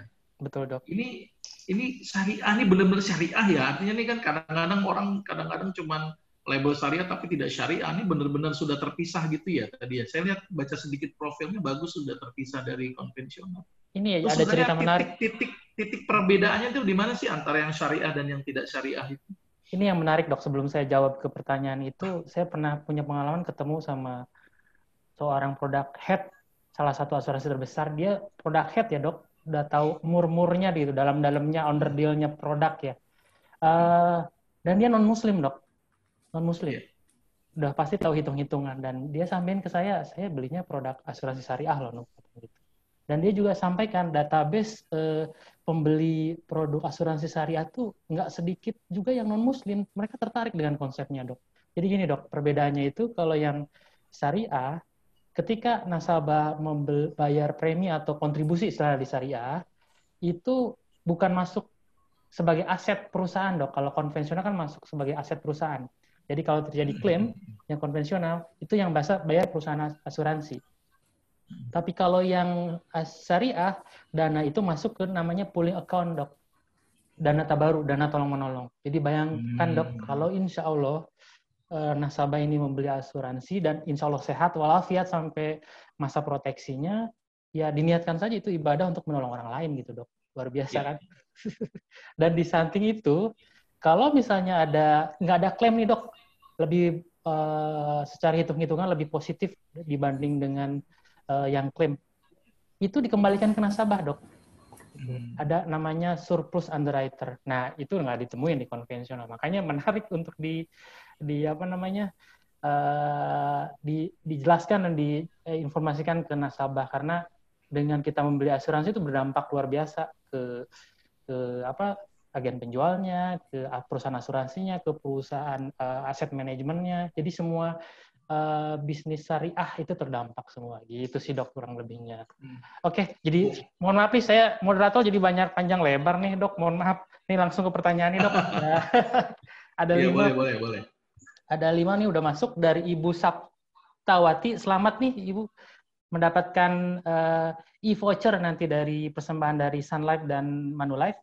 Pertanyaan ini Dok, mengapa kalau saum Senin dan Kamis saya mudah menguap katanya? Waduh ngantuk berarti ini. Padahal nggak ngantuk, gitu. Apakah untuk pasien kanker? Terus pertanyaan selanjutnya, apakah untuk pasien kanker yang berpuasa boleh berbuka dengan kurma dan madu? Oh, memang ada pantangannya ya Dok ya kalau kanker? Monggo Dok, silakan Dok. Yang pertama tadi tentang gampang menguap ya? Iya, karena puasa Senin Kamis, padahal dia nggak ngantuk gitu. Bingung juga jawabnya saya. Gini dulu Bu, orang yang menguap itu berarti menunjukkan kadar oksigen di otaknya sangat sedikit. Nah, langkah konkretnya, saya sih ngecek dulu ya Bu ya, apakah anemia atau tidak. Karena orang anemia kan membawa oksigen ke otak juga sedikit. Atau penyakit diabetes, ada atau tidak. Karena diabetes itu kan darah terlalu kental, jadi sirkulasi darah ke otak juga menjadi sedikit. Gitu ya. Jadi wajar saja kadang-kadang memang orang yang berpuasa lebih cenderung mengantuk karena memang glukosanya memang rendah, umumnya sih begitu. Tapi kalau misalnya Ibu pengen tahu lebih jelas nih karena ngantuknya karena apa, saran saya diperiksa lab. Jadi cek HB, cek SGOT, SGPT, cek gula, ya cek kolesterol untuk mengetahui nih. Tapi kok uniknya kok cuma puasa Senin Kamis doang. Nah ini yang perlu saya harus dicek lagi. Seharusnya sih nggak bikin ngantuk, ngantuk ya puasa Senin Kamis harusnya ya, karena lapar jadi nggak ngantuk harusnya ya. Tapi mungkin itu kali Bu, biasakan saja Bu, kalaupun puasa itu sahur tetap dijalankan ya, walaupun Senin Kamis tetap sahur dijalankan. Habit-habit di bulan Ramadan ini diharapkan akan berlanjut di bulan-bulan selanjutnya. Jadi kita bisa kebiasaan tuh bangun jam 3 terus, jadi tahajudnya akan terus-terusan. Nah itu akan membiasakan kita tidak ngantuk di pagi hari ya. Itu yang pertama. Yang kedua, pasien kanker. Jadi pasien kanker itu sebenarnya memang bedanya sel normal sama sel kanker. Kalau sel kanker itu sel yang rakus dengan yang namanya glukosa. Betul. Dia rakus sekali dengan yang namanya glukosa. Maka itu kenapa orang yang kanker itu kalau perlu nggak usah tuh banyak-banyak yang mengandung glukos. Betul. Gitu ya. Maka itu kayak gula pasir itu sudah dilarang itu pada orang-orang kanker karena beresiko gitu ya, karena dia rakus sekali. Nah, sekarang ada sel normal sama sel kanker. Satu rakus, satu nggak rakus. Gimana solusinya? Coba kalau ada yang rakus sama nggak rakus, nggak dikasih makan, yang mati duluan yang mana? Maka yang rakus ya mati duluan. Maka itu kenapa puasa ini bisa menjadi salah satu tambahan terapi buat orang-orang yang penderita kanker. Nah, terus bagaimana tadi dengan hubungan dengan madu dan kurma? Nah, ini unik sekali. Ya, ternyata di madu itu ada enzim, namanya enzim diastase. Enzim ini ternyata menyebabkan si glukosa itu tidak langsung terserap banyak. Jadi dikit dirilis, dikit gitu ya. Jadi aman pada orang-orang yang kanker, orang-orang yang diabetes selama minum madunya ada aturan dosis. Jangan minum madu 1 botol, nah itu tetap gulanya naik. Jadi harus ada aturan dosis. Sama dengan kurma, karena kurma itu mengandung bentuknya itu polisakarida atau ada ikatan-ikatan serat. Umumnya manisnya buah lebih aman, umumnya. Tapi memang harus diperhatikan, karena ada beberapa orang yang ternyata juga naik gula darahnya. Tapi kalau untuk pasien kanker, kurma, madu sangat direkomendasikan. Karena kenapa? Karena di kurma sendiri ada antioksidannya. Kalau gula murni, itu tidak ada antioksidan. Malah dia banyak radikal bebas dan senyawa sintetis. Tapi kalau di kurma, untuk pasien kanker, glukosanya tidak terlalu banyak karena dia dirilis pelan-pelan, plus dia mengandung antioksidan yang berperan dalam proses menghambat pertumbuhan kanker. Jadi saran saya, terus Bu, daripada pakai gula pasir, ganti madu. Daripada makan makanan yang sintetik, ganti makan kurma atau makan buah. Ditambah lagi kurma dan buah yang lainnya, dia bersifat alkali. Pada pasien kanker, dia bersifat asam. Jadi dia akan menghasilkan zat yang bikin suasananya asam. Dengan memperbanyak alkali, dengan memperbanyak buah, memperbanyak sayur, itu ternyata bikin suasana si kanker tidak berkembang. Jadi kurma dan madu sangat bagus untuk penderita kanker. Jadi saran saya itu, diganti mendingan. Baik, Dok. Udah bisa menjawab. Ini kayaknya banyak yang bertanya, jadi saya sedikit-sedikit aja dulu. Siap, Dok. Silakan Pak Sunur. Baik, makasih. Sebelum ke pertanyaan selanjutnya ini saya ingin menyapa ada yang ulang tahun nih, Dok. Milad Ibu Lisa Purnawati Nento, sarjana hukum. Nasabah Gorontalo. Barakallahu fi umrik, Bu. Semoga sehat selalu ya. Ini kalau ada nasabahnya yang umurnya berkah insya Allah. Nasabahnya yang ulang tahun juga silakan japri. Jadi saya kayak penyiar radio nih. Oke, pertanyaan selanjutnya dari Ibu Eva Rahmawati. Pertanyaannya, bagaimana mengatasi rasa pusing di kepala bagian belakang, terus sering lapar, padahal tidak puasa dan haid. Jika puasa malah tidak apa-apa. Wah, ini menarik, Dok. Kalau puasa malah nggak apa-apa katanya. Kalau gitu puasa aja mendingan. Udah ngirit, bagus lagi kan. Pahala, tapi ngirit. Asal jangan tiap hari ya, Dok ya? Iya, asal jangan tiap hari. Paling banter puasa Daud. Gitu ya. Jadi gini, penyebab pusing itu banyak, Bu. Ya, bisa karena hipotensi darah rendah, bisa karena hipertensi darah tinggi, bisa karena kolesterol, bisa karena kekentalan darah, bisa karena kebanyakan duit, itu juga pusing. Ya, jadi ngobatinya itu nanti tergantung penyebabnya apa. Kalau tensinya rendah, dinaikin tensinya. Kalau tensinya tinggi, diturunkan tensinya. Kalau kurang darah, dinambahkan darahnya. Kalau kebanyakan duit, banyakin sedekah, misalnya begitu. Ya, betul, jadi dicari dulu nih penyebabnya apa dulu nih bikin pusing, gitu ya. Tapi kalau ternyata puasa malah malah bagus dan tidak pusing, jangan-jangan kolesterol. Jangan-jangan loh, jangan-jangan, wallahu alam loh ya, karena harus ada pemeriksaan lebih lanjut. Tapi buat saya kalau memang puasa bisa menjadi solusi, saran saya puasa Daud, Bu. Saran saya. Mudah-mudahan dengan Daud terus sampai 6 bulan, habis itu nggak Daud, mudah-mudahan nggak pusing lagi. Mudah-mudahan. Amin. Tapi saya harus cari dulu penyebabnya apa. Yes. Kira-kira gitu, Mas Nur. Baik, makasih banyak, Dok.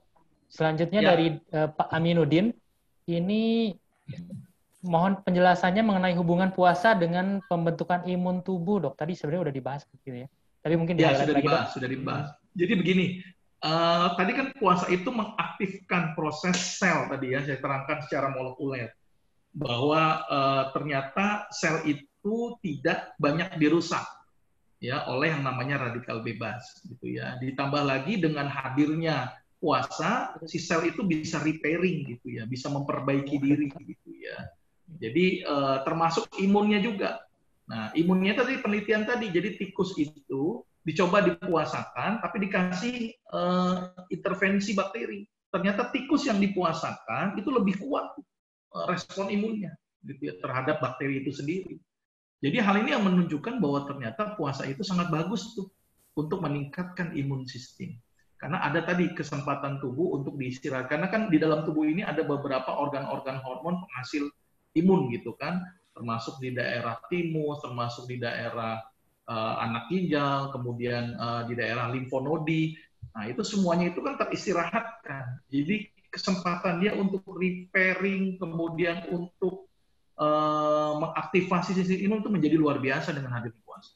Tadi sudah saya jelaskan, mudah-mudahan nanti slide-nya bisa dibagikan Mas kepada para jamaah.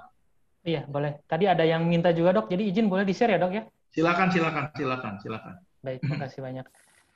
Ini mohon maaf, rupanya pertanyaan yang masuk ke kami cukup antusias, Dok. Jadi tadinya kita akan buka coba live secara langsung tanya jawab, tapi karena berhubung pertanyaannya banyak, jadi saya bacakan saja.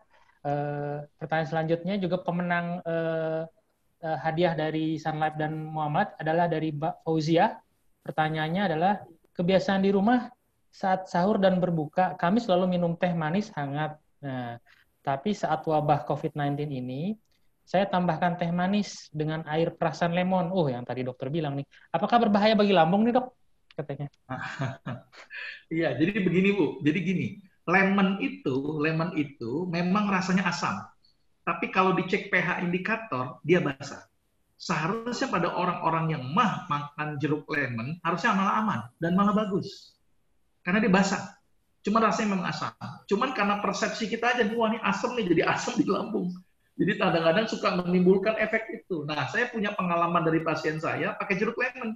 Malah bagus untuk orang mah, karena kondisi dia pH-nya basah. Silakan Ibu cek pH aja, cek indikator atau dengan kertas lakmus, dia basah. Sedangkan di dalam lambung yang orang punya mah itu kan kadang-kadang asam lambungnya tinggi, HCl lambungnya tinggi. Dengan ketemu basah dia akan netral. Jadi sebenarnya dengan Ibu mengkonsumsi jeruk lemon bagus, teruskan saja. Tapi kadang-kadang ada sebagian orang yang over responsif. Jadi dilatih aja dengan dosis terkecil aja dulu, misalnya dengan beberapa tetes atau beberapa separuh atau seperempat, kemudian baru 1 atau 2. Jadi sangat bagus Bu. Tapi saran saya jangan pakai gula, pakainya madu. Jadi teh, madu sama lemon, wah itu keren. Hangat diminumnya ya Dok, mantap. Air hangat, paling bagus tuh buka dengan air hangat, jangan dingin. Gitu ya Dok. Siap. Gitu Mas Nur. Siap. Pertanyaan selanjutnya nih Dok, dari Ibu Nurmiana Hilmanur. Beliau bertanya, waktu atau jam terbaik untuk olahraga di jam berapa nih Dok? Mungkin maksudnya di saat puasa kali ya Dok. Oh, dan jenis olahraga apa yang dilaksanakan pada puasa, rekomendasinya Dok? Gitu. Iya, saya menyarankan jangan angkat besi, jangan futsal ya. Ada yang sederhana aja lah ya, jalan kaki, muter-muterin rumah, sepeda statis, treadmill. Intinya jangan banyak menguras cairan untuk keluar. Jadi olahraga yang ringan saja. Saran saya sih pagi hari, olahraga yang paling bagus harus pagi hari.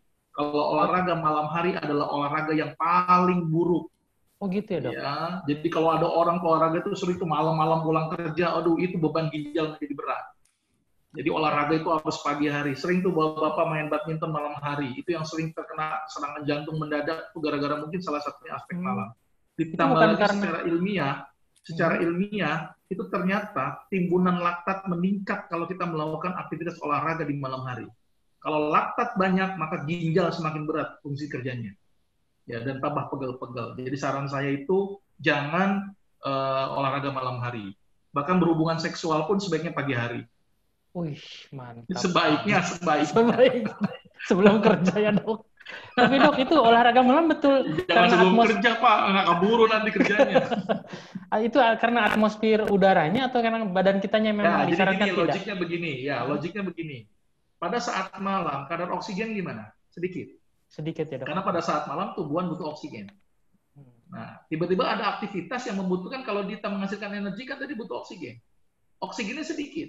Kira-kira gimana? Maka tubuh akan melakukan proses metabolisme secara anaerob. Nah, anaerob ini ternyata menghasilkan zat laktat. Nah, itu yang paling berbahaya. Kalau pagi hari, karena ada oksigen yang cukup bagus, maka itu bagus untuk aerob. Prosesnya menjadi sempurna, jadi tidak menghasilkan laktat. Tapi syaratnya lagi, olahraganya harus di luar rumah.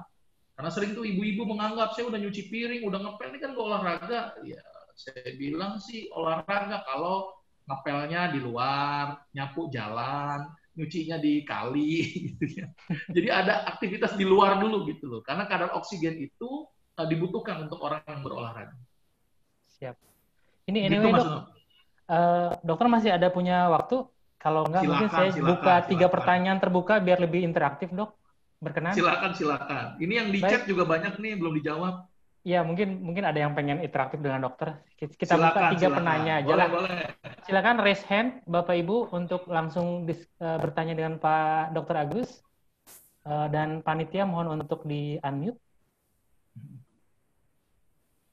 Atau gini Mas Nunu, ini kan ada 42 pertanyaan ini ya, cukup banyak ini. Mungkin kalau email aja dalam sesi yang berbeda untuk tanya jawab, silakan saja kalau Bang Muamalat memfasilitasi.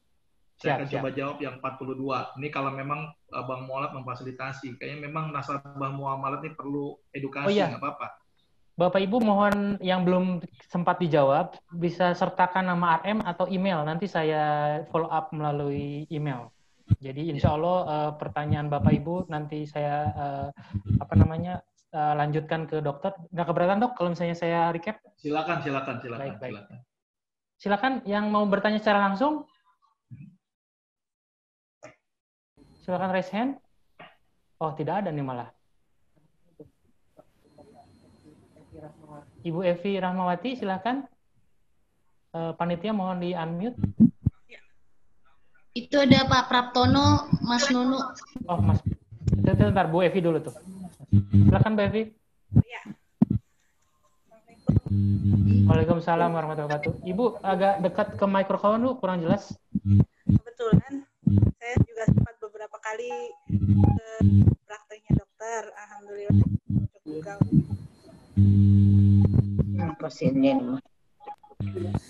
Bu, punten mikrofonnya lebih dekat, Bu. Bisa lebih jelas lagi, Bu Evi. Tadi sebenarnya pertanyaannya udah dijawab juga sih sama dokter ya, terima kasih. Mungkin betul harus lebih sering kontrol pagi ya, Dok ya. Oh, yang tadi pertanyaan tadi ya, Bu, ya udah dijawab ya, yang sering sakit di belakang kepala ya, Bu ya. Iya, betul. Baik. Oke, ke pertanyaan selanjutnya Bu Pak Praptono katanya tadi mau bertanya, Pak ya? Ya, silakan di-unmute panitia. Pak Praptono. Baik, terima kasih. Assalamualaikum. Waalaikumsalam. Pak Dr. Rahmadi, saya sebetulnya sudah sering dengerin Pak Dokter di Masjid Aqsa, ya, dan juga sudah sering mendengarkan mengenai bagaimana mengetes asli tidaknya madu, karena saya juga mengikuti saran dokter untuk mengutamakan madu nih. Tapi belakangan saya pembelian madu saya dibilang sama sama kerabat saya, katanya setelah dites dimasukin kulkas itu beku. Kalau begitu bukan madu asli, apa benar itu? Gitu. Iya, ngecek madu gampang sih Pak sebenarnya Pak ya. Ya, kalau di rumah marah-marah ya berarti asli Pak. Bisa aja nih dokter nih. Ya, jadi gini Pak, jadi begini, madu itu bisa dicek itu dengan cara laboratorium, itu penting itu dulu, karena itu standarnya. Yang dicek itu nanti kandungan enzim diastasenya, karena madu ini adalah hasil komponen dari sari bunga dan liurnya lebah. Jadi dihirup itu dari sari bunga, masuk ke kelenjar kantong di lebah, kemudian dimuntahkannya lagi. Jadi kita minum madu itu sama dengan minum muntahannya lebah. Nah, ini keren ini ya, kita pengkonsumsi muntahannya lebah ini. Nah, yang dihasilkan dari muntahannya itu ternyata ada enzimnya yang namanya enzim diastase. Jadi saran saya, kalau pengen lihat madu ini bagus apa tidak, langkah konkretnya adalah lihat labnya, ada enzim diastasenya apa tidak. Atau kalau Bapak punya banyak duit, cek lab sendiri, Pak. Nah, 3 juta, Pak. Ya, madunya ratusan ribu, cek labnya 3 juta. Gitu ya, Pak. Ya, itu kalau mau. Ya, ada nggak yang lebih sederhana? Ada, Pak. Dengan cek pH indikator. pH indikator itu umumnya madu itu pH-nya 3-4. Walaupun manis, tapi pH-nya 3-4. Sama dengan lemon. Walaupun asam, pH-nya itu basa. Nah, si madu walaupun dia manis, pH-nya agak asam. Makanya sebaiknya minum madu itu sebaiknya dicampur dengan air supaya bisa mereduksi efek asamnya. Nah, terus ada anggapan lagi ini, oh kalau madu bagus itu ternyata tidak dikerubungi semut. Itu tergantung dari jenis sari bunga yang diambil. Kalau yang diambil itu bunga sambiloto, ya saya yakin semut lari lah ya, nggak mau makan. Tapi kalau bunga rambutan, terus kemudian kelengkeng, itu semut akan mendekat. Ada lagi anggapan, oh madu bagus itu ternyata kalau dibuka itu meletup. Wah, ini malah bahaya ini, di botol aja meletup, apalagi di perut meledak, saya bilang. Gitu kan. Jadi itu sudah terjadi fermentasi. Nah, masalah beku dan tidak beku ini dipengaruhi oleh kandungan airnya. Ya, memang kadang-kadang madu Arab tidak beku karena memang kadar airnya sangat sedikit. Ya, tapi kalau di Indonesia memang kadar airnya ini cukup tinggi. Biasanya kan gini Pak, kalau musim penghujan itu kadar konsentrasi airnya cukup tinggi. Ini yang suka dilakukan oleh para penjual-penjual madu itu diuapkan dengan mekanisme mesin tertentu. Nah, ini akan berdampak mengurangi kualitas dari madu itu sendiri. Nah, masalahnya kalau misalnya ada yang membeku, mungkin dia masuk ke dalam musim hujan sehingga kadar airnya cukup tinggi. Maka itu kenapa di lab itu harus ada kisaran kadar air 17-23%. Nah, umumnya ketika di 2-23 itu kadang-kadang suka membeku. Maka itu sebaiknya madu tidak disimpan di dalam kulkas. Ditambah lagi madu itu bersifat higroskopis, dia bisa menarik air. Maka itu kenapa saya selalu menggunakan madu untuk orang yang luka diabetes, untuk ngambil pus, untuk ngambil nanah. Pakai kasa, kemudian saya tempelkan, kemudian ditarik. Itu bagus sekali hasilnya. Ya, karena dia bersifat higroskopis tadi. Nah, karena dia bersifat higroskopis, maka dia menarik air, sehingga kadang-kadang menambah kadar air di dalam madu, sehingga menyebabkan timbulnya jadi beku. Tapi itu tidak masalah, Pak. Tinggal dimasukin di air hangat, kemudian dia akan lebih encer lagi, insya Allah seperti itu. Jadi kalau untuk masalah beku dan tidak beku ini tergantung dari kadar airnya. Jadi tidak masalah Pak. Jadi tidak menunjukkan bahwa ini palsu apa tidak. Gitu, Pak. Makasih Dok. Ya sama-sama Pak. Mudah-mudahan bisa bertemu lagi nanti di masjid Pak Tono. Amin. Insya Allah. Baik, satu pertanyaan terakhir. Yang ingin mengajukan pertanyaan silahkan raise hand-nya. Bisa langsung berkomunikasi dengan Dr. Agus, silahkan. Tidak ada ya? Ini yang 44 pertanyaan nanti di email atau gimana? Jadi Bapak Ibu yang sudah drop pertanyaan, mohon sertakan email atau jika tidak ada email, sebutkan nama RM-nya ya, nama lengkap RM dan cabang mana. Nanti kami akan email ke email yang Ibu sampaikan atau kita email ke RM-nya Pak, Bapak Ibu. Baik, kita sudah sampai ke penghujung acara nih Dok. Assalamualaikum, masih boleh bertanya nggak nih? Wah, dulu mau saya tutup Pak, gimana? Oh boleh, silakan. Satu pertanyaan terakhir tadi. Ya. Assalamualaikum, Dr. Agus. Waalaikumsalam. Saya Yudo Daruno dari Bengkulu nih. Silakan, Masya Allah. Saya Objin, ya. kasih Dr. Oh, Udin. Masya Allah. Ya dok, ya dok.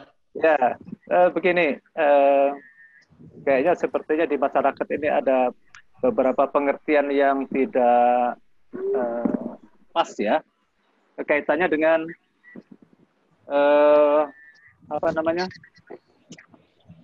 pemakaian obat-obat herbal. Saya punya beberapa kasus, tidak satu dan dua. Misalkan dia didiagnosa dengan kistoma ovarii atau mioma uteri yang cukup besar. Contohnya kistoma ovariinya sampai diameter 15 cm atau 10 cm. Kalau secara medis, obgyn itu tindakannya adalah operasi. Karena sudah sekian besar dan sudah mengganggu untuk pencernaan dan lain-lain. Tapi pasiennya terus sudah diedukasi, inform consent, hilang. Tidak datang. Berapa bulan kemudian dia datang dengan ditanya, saya mau kontrol saja dok, apakah sudah hilang atau belum. Pas datang saya lihat ukurannya tambah besar. Itu kemana selama ini? Saya makan obat herbal. Jadi mungkin ada beberapa yang menganggap bahwa obat herbal itu adalah segalanya, gitu ya. Apakah dari kita sendiri ada pengontrolan dari yang berwenang terhadap obat-obat herbal ini, baik komposisi, pembuatan, distribusi, dan lain-lain. Terima kasih, itu aja yang saya sampaikan. Assalamualaikum warahmatullahi wabarakatuh. Waalaikumsalam warahmatullahi wabarakatuh. Salam Terima kasih, kenal Pak Yudo Daruno, ternyata teman sejawat ini ya. Sesama dokter. Iya dok, ini yang jadi masalah ini dok. Banyak masyarakat minum herbal tanpa konsultasi ke dokter, sehingga kadang-kadang tidak tepat indikasi dan tidak tepat dosis. Karena bagaimanapun juga penyakit itu kan harus ada penyakit yang memang harus emergensi kita lakukan. Contoh kayak kasus mioma uteri, kalau sudah mengganggu saluran pencernaan, maka tindakan operasi menjadi wajib. Karena herbal tidak bisa secepat untuk tindakan operasi. Maka itu ini yang bikin paradigma herbal ini menjadi jelek. Karena semuanya itu dianggap bisa semuanya dengan herbal. Makanya kenapa kita di teman-teman kita di klinik kita ini kita harus porsi kapan bisa pakai herbal, kapan tidak bisa pakai herbal. Yang penting ada indikasi dan ada dosisnya dan sudah terdaftar di BPOM. Itu yang kita pakai dok. Kalaupun misalnya seperti itu. Nah ini memang harus diluruskan dok. Nah ini peran kita dok untuk meluruskan. Tapi kita juga jangan a priori dengan herbal karena Rasulullah banyak bercerita tentang herbal. Saya bikin buku namanya Kitab Pedoman Pengobatan Nabi. Yaitu sepertiga dari buku saya itu bicara tentang hadis-hadis yang berhubungan dengan herbal. Jadi cuman perlu diteliti dan alhamdulillah sudah ada S2 herbal di UI, gitu ya. Terus sudah ada Kementerian Kesehatan sudah mengeluarkan buku namanya Formularium Obat Herbal Asli Indonesia. Dan di Tawangmangu sudah ada rumah sakit herbal, rumah sakit pendidikan untuk herbal, namanya klinik atau rumah sakit saintifikasi jamu. Jadi herbal mungkin bisa menjadi salah satu pelengkap untuk kondisi-kondisi medis. Maka itu saran saya bagi para jamaah di sini kalau pakai herbal jangan sembarangan, betul kata Dr. Yudo. Kalau sembarangan ini akan berdampak buruk, gitu ya. Malah akan memicu timbulnya penyakit kanker. Bukan malah mereduksi, tapi malah memicu timbulnya penyakit kanker. Karena ada beberapa herbal yang ternyata juga bersifat karsinogenik.